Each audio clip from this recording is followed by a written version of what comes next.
מזמור לדוד. אדוני רואי לא אכסר, בהינודש ירביצני, על מי מנוחות ינעלני.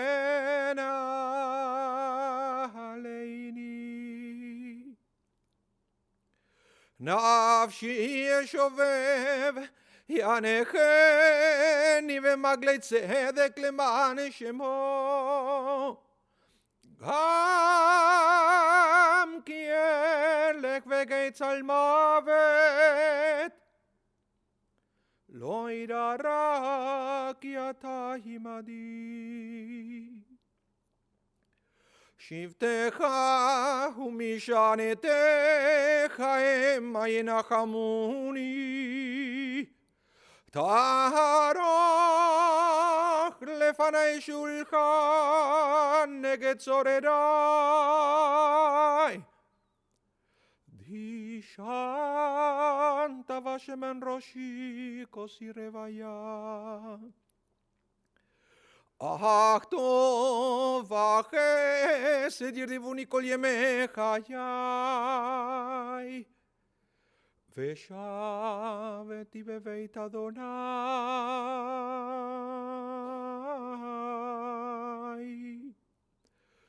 לאורך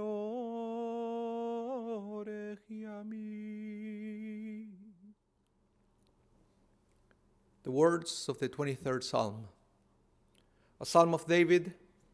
The Lord is my shepherd, I shall not want, giving me repose in green meadows, leading me beside the still waters to revive my spirit, guiding me on the right path, for that is God's essence. Though I walk through a valley of the shadow of death, I fear no harm, for you are with me. Your staff and your rod comfort me. You prepare a banquet for me in the presence of my foes. You anoint my head with oil, my cup overflows. Surely goodness and kindness shall be my portion all the days of my life, and I shall dwell in the house of the Lord forever. So we are all gathered here this morning, sadly, to say goodbye to Easton Lexier, blessed memory, who was known to the Jewish people by his Hebrew name, Iser ben Yaakov Zelig Velea, Zichrono Livracha. He was the son of Jack and Lina Lexier, of blessed memory, the husband of Debbie Lexier, the brother of Helen May Schrom, of blessed memory, the father of Jill Lexier and Neil Samuels, Michael Lexier and Guy Anderson, Jonathan and Paula Lexier. The grandfather of Joshua, Suzanne and Lex.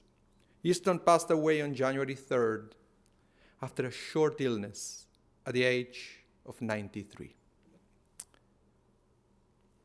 This week, we read the last Torah portion of the book of Genesis. It's called Vayechi, he lived, which refers to the story of Jacob in Egypt and his reunion with his son Joseph. But it also tells us about the death of Jacob. There are actually two portions in the Torah. One is called Chayei Sarah and Vayechi, which contains the word Chai, life, in the title. But paradoxically, in these portions, we read about the death of two of our patriarchs and one of our matriarchs. So I believe we must, in both cases, find the reason for that apparent contradiction. It's called life, but it's talk about death. Why would the Torah use the word life to introduce us to the death of such important people? We can see that when someone dies in the Torah, there are two words used together to describe the event. Vayigva, and he or she passed away, and Vayamot, and died.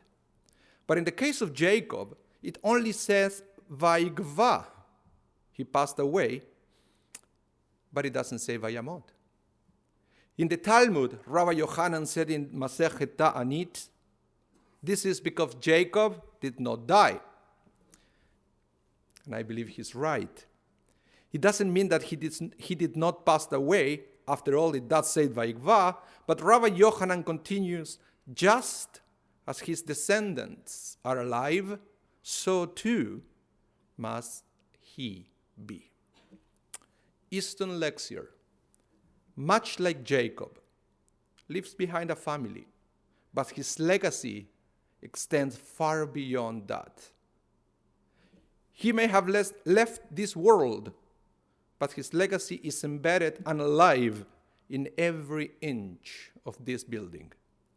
Easton Lexier gave a big part of his life to Congregation Sherry Zedek, from his involvement in the design of this building to serving on different committees, most notably in House and Building, where Easton was present in pretty much in every meeting. And he was present also in most aspects of this institution. Easton Lexier was vice president of Congregation Sherry Zedek from 1983 to 1985, and went on to become the president from 1985 to 1987. After his term ended, Easton remained involved, serving on the board, House and Building, and finance committees, where he became a strong supporter of many of the financial changes approved by the members during the last AGM. His involvement with the synagogue from the very beginning made Easton a walking encyclopedia of Sherry Zedek history.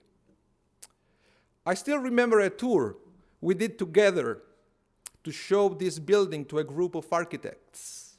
I was so impressed with his knowledge, not only on structural details, but rather on all the details of the history of Sherry Zedek as a whole. For me, it was an opportunity to interact with Easton beyond the usual good morning, Shabbat Shalom, or Shana Tova. During that tour, I also discovered his passion for sharing these stories of Sherry Zedek. And I found how proud he was of his congregation, a feeling we both shared. That knowledge was legendary. In fact, every time the board wanted to know facts about the building or events that happened here, Easton Lexier was the first person to receive the phone call. And most of the time, he knew the answers to all the questions brought to him. And this is something that not too many people know, that in recognition and in respect of Easton Lexier's tremendous historical knowledge of synagogue matters, Brent Schachter, one of our past presidents, recently suggested the synagogue create an honorary position of historian. A project was about to begin in order to assist Easton Lexier in recording and documenting much of his knowledge and history of Sherry Zedek. Unfortunately, Easton left this world before this project could become a reality. However, thanks to his expertise, this place endured floods and Winnipeg winters for 70 years. His presence will remain forever in every walls of this building and in every room of his beloved Sherry Zedek. But as I mentioned before, there was so much more to Easton Lexier legacy. That's why I would like to invite his son, Jonathan, to come forward to eulogize his father.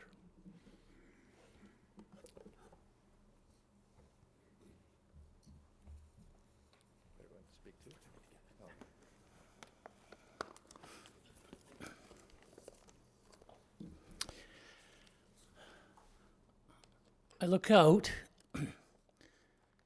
and I think about the many times I was here with my dad, unfortunately many times, for funerals, for family or friends.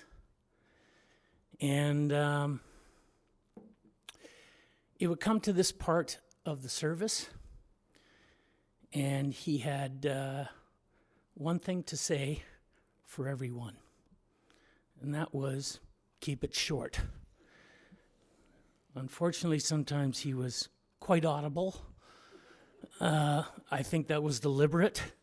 He wanted the speakers to hear it. But, it's tough. There's, so many stories to tell and so many experiences to share and many, many memories. But my brother Micah and I, or the boys, as he would call us, are going to try and do just that, because that's what he would have wanted. Keep it short.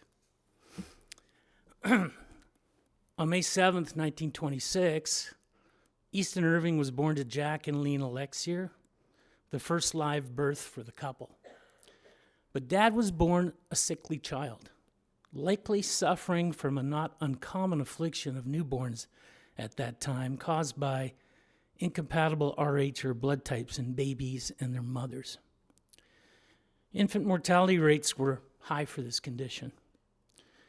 But Dad had the good luck to be attended by a young pediatrician, Dr. Bruce Chowan, who had become a giant in the Canadian medical world and would identify and develop the Rh antibody that has saved probably millions of children's lives. Dr. Chown performed at that time a radical infant blood transfusion and gave Dad a new and eventually full life.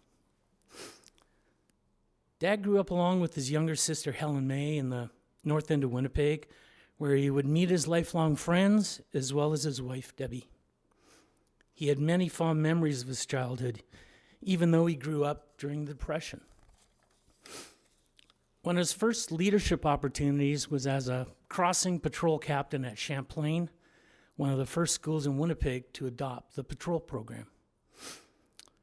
Dad attended the famed St. John's Tech for high school, where he fondly remembered great teachers and lots of good times, like playing in the school band with friends despite none of them being able to read music or being able to play a note. He became a founding member of the Triple E Club at the YMHA. The entirely eminent Esquires chummed around and produced dinners and dances and became lifelong friends. With the end of the Second World War in June 1945, Dad's call-up on his 19th birthday was no longer required. In the fall of 1945, Dad started an engineering degree at the University of Manitoba, graduating in May 1948 with a Bachelor of Science in Civil Engineering. He joined his cousin Cecil Blankstein at one of the only Jewish architectural firms in Winnipeg at the time, Green Blankstein Russell Architects, as one of their first full-time structural engineers. He would spend 50 continuous years in service to GBR, spending the last 20 plus as managing partner. While at GBR, he would be involved in scores of projects around the country and outside, including many of Winnipeg's iconic structures, such as City Hall, the old airport, and the Asper Jewish Community Campus. He took great pride in his professional achievements and his long-standing commitment to Manitoba's architectural legacy. He was firmly committed to public safety in the design and construction of public and private buildings. Dad contributed his expertise to the Winnipeg Building Commission and nationally to the Canadian Commission on Building and Fire Codes, of which he spent decades. Dad was very proud of the Lexier legacy in Winnipeg, which began almost as soon as the family arrived here in the 1880s. Dad furthered that work through his leadership of the old all-Jewish Maple Leaf Curling Club, his service on the BB Camp Board, and personally helping a young family from Argentina settle here. As a rabbi has already mentioned quite eloquently, the Lexiers were founding family of the Sherazadic Synagogue, with Dad continuing that contribution in numerous capacities, including president of the congregation in the late 1980s and remaining a member of the building and finance committees for many, many years. My sister Jill has strong childhood memories of my dad eating dinner with us and then rushing right out to a meeting of some kind, a committee or a board meeting. This sense of duty and model behavior greatly inspired his children to make volunteerism, advocacy, and political action part of their ethos.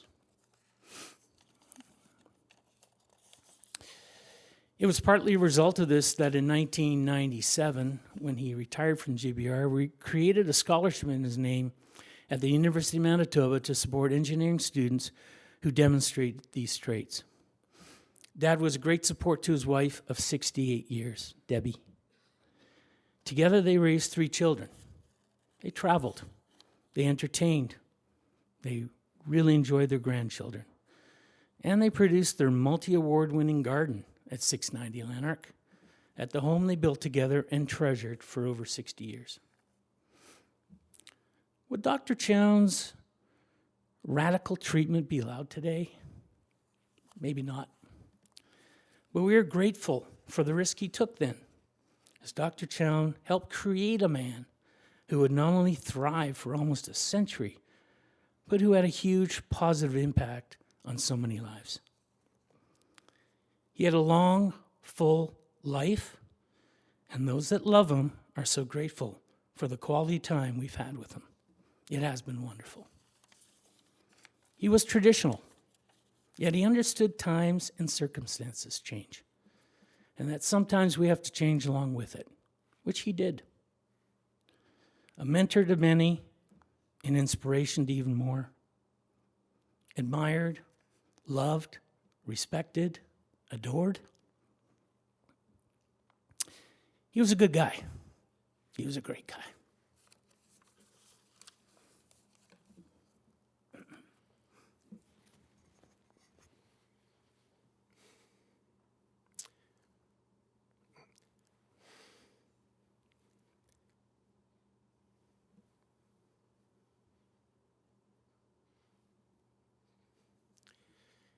Dad was a great guy.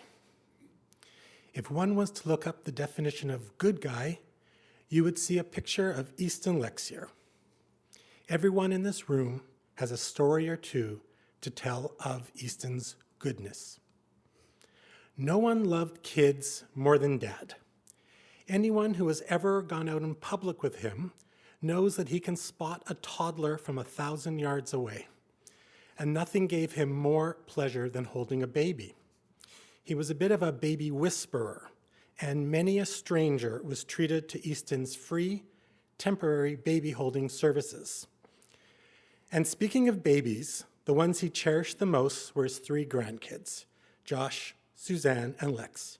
He took a deep interest in their lives and their love lives, and the greatest nightcap to his evening was a phone call from one of them.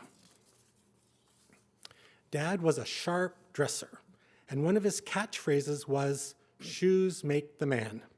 He took a particular interest in shoes and in cleaning his shoes, and I can still hear that snap the shoe shining cloth made as he put the finishing touches to his dress shoes.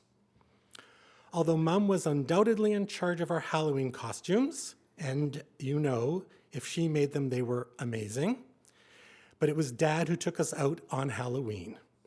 Armed with a pillowcase or 2 for overflow, he would be our humble guardian, his payment/request being our O. Henry bars, something we would only develop a taste for later in life. On his 90th birthday, we produced pins, Chip and I and Jill are wearing, with a likeness of his face. We made a number of them to hand out at the party, and there were a bunch of extras. For the few months following his party, he would carry these extra pins around with him in his pocket, and when he encountered a friend or made a new friend, he would offer them one and ask if they wanted to become part of the Easton Club. Everyone in this room is part of the Easton Club. Many of you are pin-carrying members. We are very proud of our dad. We're proud of his accomplishments and of his service. We're proud of the way he was devoted to our mother since she moved to the Simpkins Center.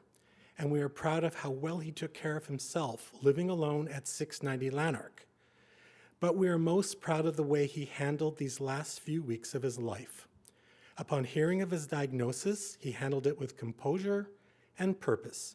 He faced it head on, and ever the practical engineer, he participated in the planning of his own funeral. He never felt sorry for himself, and he welcomed and accepted the love that people wanted to share with him. Dad and I often spoke about death and what constituted a good death. Dad had a good life, and he had a good death, and this is worth celebrating.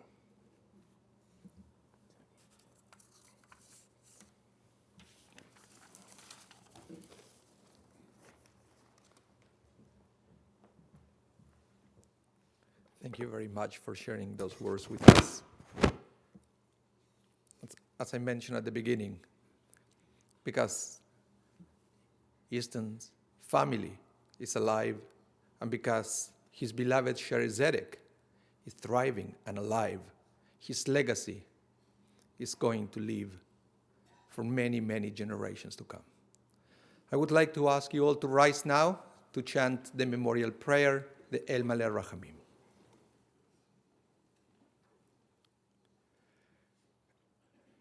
El Maleh Rachamim Shochem Bameroimim Hametze Menucha Nechona Tachat Kanfei השכינה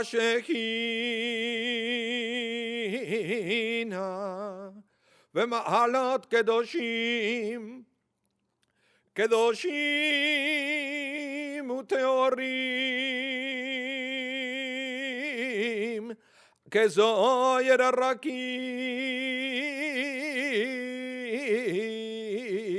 מזהירים את נשמת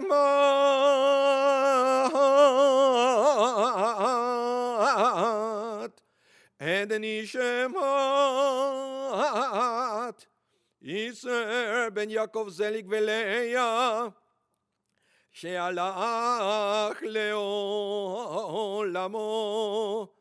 בעבור שאנו מתפללים בעד הצקרת נשמתו בגן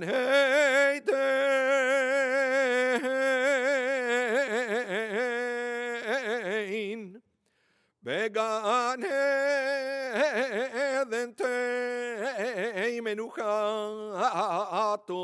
לכם על הרחמים אז תראיו וסדר כנפיו לעולמים וצרור בצרור החיים החיים את נשמתו אדוני ונחלתו ויענו ושלום על משכבו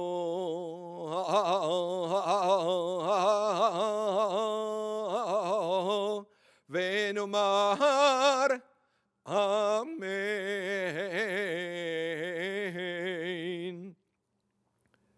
Exalted, compassionate God, grant infinite rest in your sheltering presence among the holy and pure, to the soul of Easton Lexier, who has gone to his eternal home. Merciful One, we ask that our loved one find perfect peace in your eternal embrace.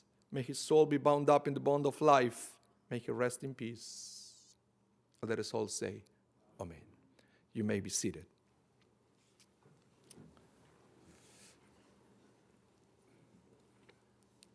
Just a few announcements before we move on to the next stage, which is to go in caravan fashion to the Shabbat Zedek cemetery. I would like to announce that immediately after burial, we are coming back here to the Shabbat Zedek for the meal of consolation.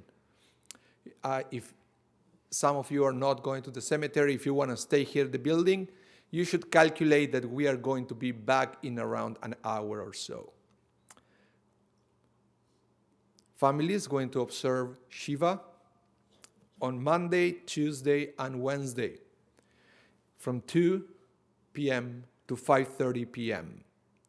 At 5:30 p.m. sharp, the evening service is going to be chanted. And the Shiva is going to be at 690 Lanark Street. So again, Monday, Tuesday, and Wednesday, 2 to 5:30 p.m., with the Mariv, the evening service, being chanted there at 5:30 p.m. So the next stage is to go in caravan fashion to the Shabbat Zedek cemetery.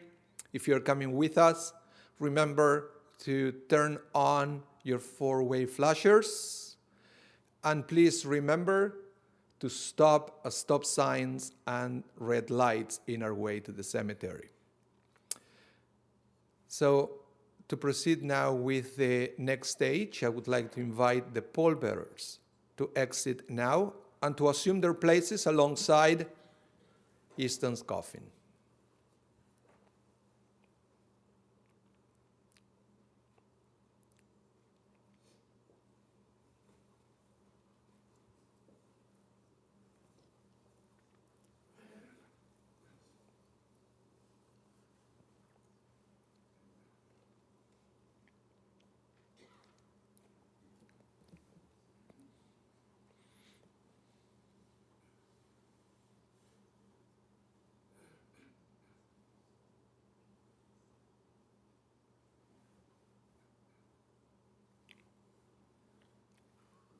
I would like to invite immediate family to exit now and proceed to your transportation.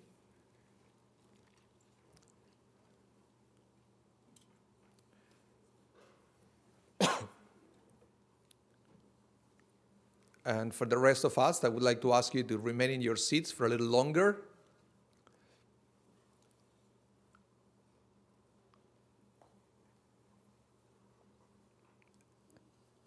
In a few minutes, we're going to receive a sign from the back for us to leave the building. And the tradition is, as soon as you leave the building, we form two lines outside through which the coffin is going to find its way into the hearse.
Thank you. We can leave now.